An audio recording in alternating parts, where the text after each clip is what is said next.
I can. I'm going to be rich. I'm going to have generational wealth off of the internet, bro. And the winner is Plaqueboymax. First off, I'd like to thank God. Without him, none of this is possible. I'd like to thank my friends and family back home. I'd love to thank FaZe. Without joining FaZe, I would not be where I am right now. Shout out my brothers. But most importantly, I'd like to thank 5 Star. And next time I hold a trophy, it's gonna be a Grammy. Thank you.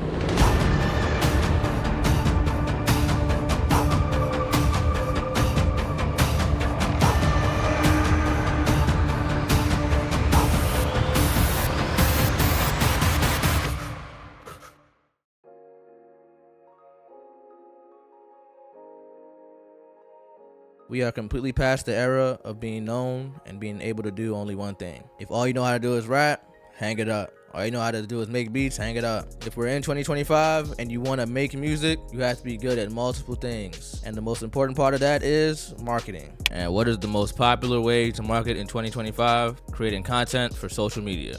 We are now past the era of content creators looking like they're corny for trying to break into music. Now, not only is this shift coming where they'll be welcomed with open arms, but I project that content creators are likely going to dominate the music space in the coming years. Or at least musicians that have that content creator badge unlocked. It's just reality at this point. In 2025, artistry is a package deal. You need music, you need visuals, you need branding, and wrapping all that up, you need content creation. The game has changed. And the artists who are succeeding now are the ones who understand that their audience isn't just here for music. They're here for the entire experience. In the digital age, for most to all businesses, I'm gonna just say most, you need content. You have no presence without content.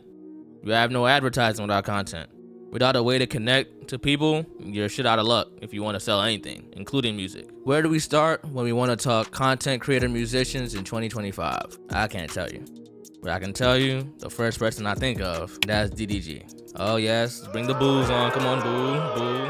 All right, y'all done?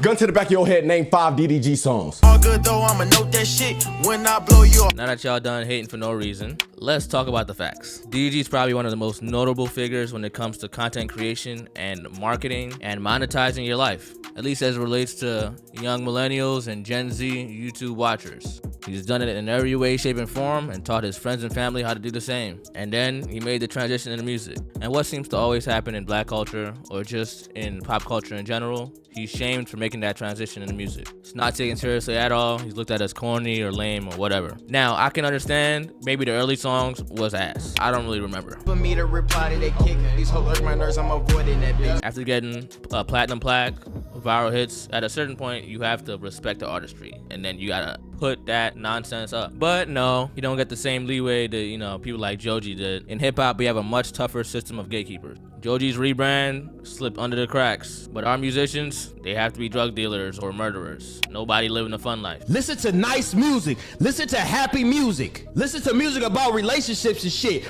You ain't shooting. Okay, but maybe where he messed up at is trying to turn people that were interested in, his vlogs and his relationships into music listener.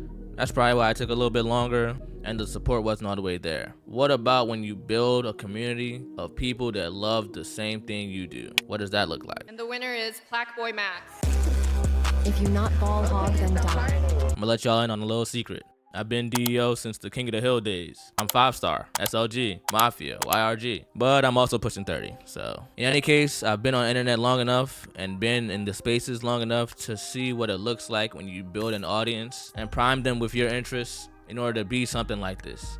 In order to be heavy into fashion or heavy into art or heavy into music. Let's start with Bruce, Twitch streamer, massive following, young turned Atlanta nigga. Put on a lot of his audience onto the underground, which was something that he listened to at the time. But as a music marketer myself, I'm already knowing a lot of the companies I was working with were trying to target Brucedropemoff Spotify playlists early back in the days to get their artists on there in order to break their artists through content creation. Been an early tastemaker, which is why he gets the cool pass as opposed to somebody like Kai Cenat who gets the exact opposite. If you start off knowledgeable in music, people look at you for the music. You put my homework.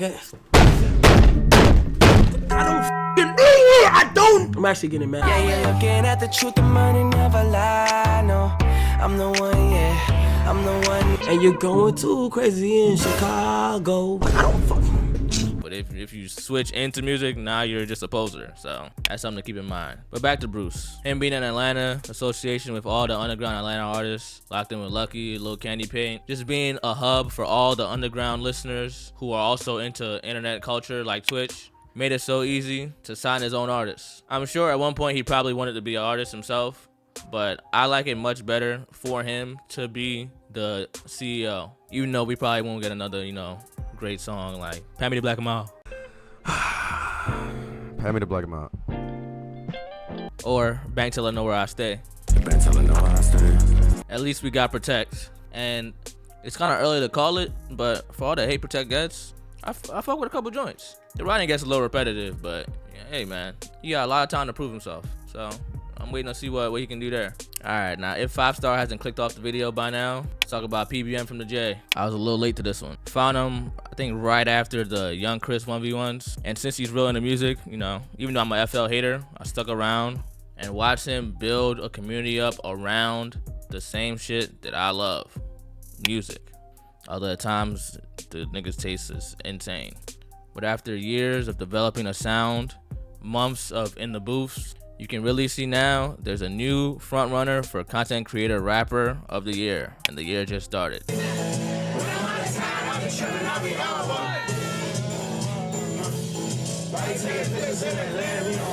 It's not even that the song is revolutionary, it's just if you have good enough music, it's catchy enough, and you have the support base to make it pop, of course it's gonna pop. When talent meets opportunity, great things happen.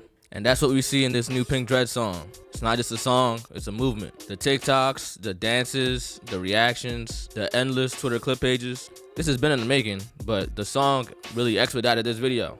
Building a music community amplifies your music in ways traditional marketing could never do it. There's hundreds of thousands to millions of people that fuck with you as a person. Maybe tangentially, maybe not all the way, but fuck with you enough to listen to the song. And if it's good, it's going up. No question. And if we're talking content creators that became artists instead of the other way around, then the Twitch Grammy race is probably right now between these two, at least in hip hop. I couldn't tell you what it is in any other genre, but I'm trying to bridge the gap, man. I'm 5 hog to the core.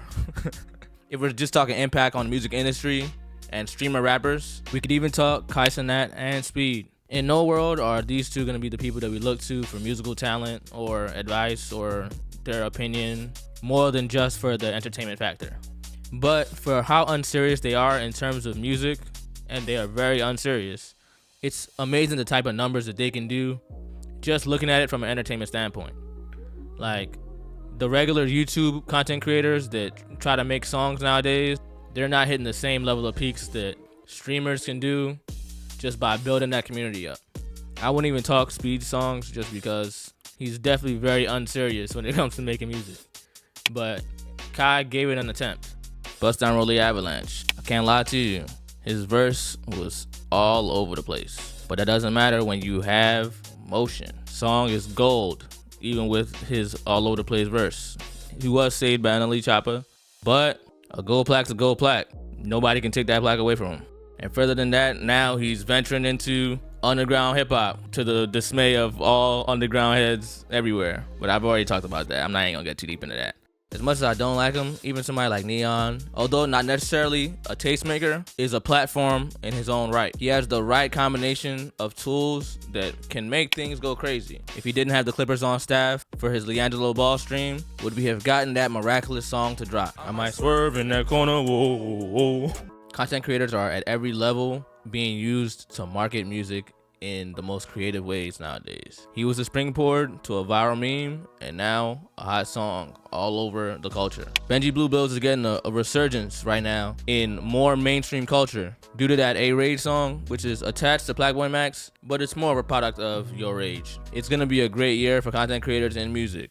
I think this is the start of something more and more spectacular, if utilized correctly. But what does it look like when you don't? More recently, we've seen how it looks when you defy the streaming niggas and try to Lil Bro him. Lil TJ has done this twice to both Kai Cenat. I don't know if you're talking about Aiden, but chat, I generally be minding my business. then some way, somehow, I get dragged in somewhere every single time. And Plaqueboymax. And got lit up for it for weeks. Both times. Yo, this a B&B. You can't smoke in here. This shit gonna go off. Oh, this shit. Yeah. I appreciate you though. But yeah. Yo, tell say play song we just made. I got you. Same when Glorilla tried it. Fabio Foreign. In the crib, counting on my plaques. Tell Kai Cenat react to that. Asian Doll. Niggas showing me I was defending myself, but you said nothing to TJ for doing the same thing. All you niggas pussy. Or, you know, the music media people. Elliot Wilson. Joe Budden. Travis, you phony ass nigga. That's what I mean. Travis that fucking rolling there. Oh, play this one. These are very strong communities. 100,000 little niggas on the internet talking crazy about you is gonna go viral several times over. You cannot overstate the influence they have on the culture, whether that's musically or just in social media in general. These are not your little bros anymore. These are multi-millionaires with an army of fans having fun behind a computer. And that army is more than you had. If they spark the tour up right now, they're probably outselling you.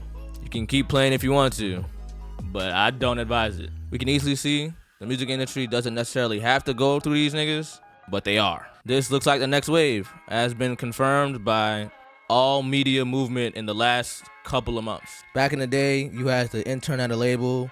You had to wait for somebody to put you on or sell enough crack to put yourself on. Now we're past that. Social media has made the playing field a lot more level. You can't gatekeep this no more. But with the removal of the gates and the gatekeepers has come a whole new way to create and be seen. The future of artistry isn't about being the best singer or the best rapper. It's about being the most engaging as a person. The same way we talk about content being engaging, as an artist you have to be engaging. There's mad different ways people do it, but the content creator rapper is not a thing of shame anymore. The artists who will thrive in this era are the ones who understand that music is just one piece of the puzzle. You gotta have the community, the content, and the connection. For those willing to adapt, the possibilities are endless, but we also don't need any more of the bullshit. Please. No more. I be popping bottles. I don't know nothing but no ice. I'm just. We're good on that. There'll always be a steady stream of people that shouldn't be making music, but don't be discouraged as a content creator if you really do have the talent. And you're gonna know if you have the talent because the world will let you know. But in any case, that's enough what I think. What do you think?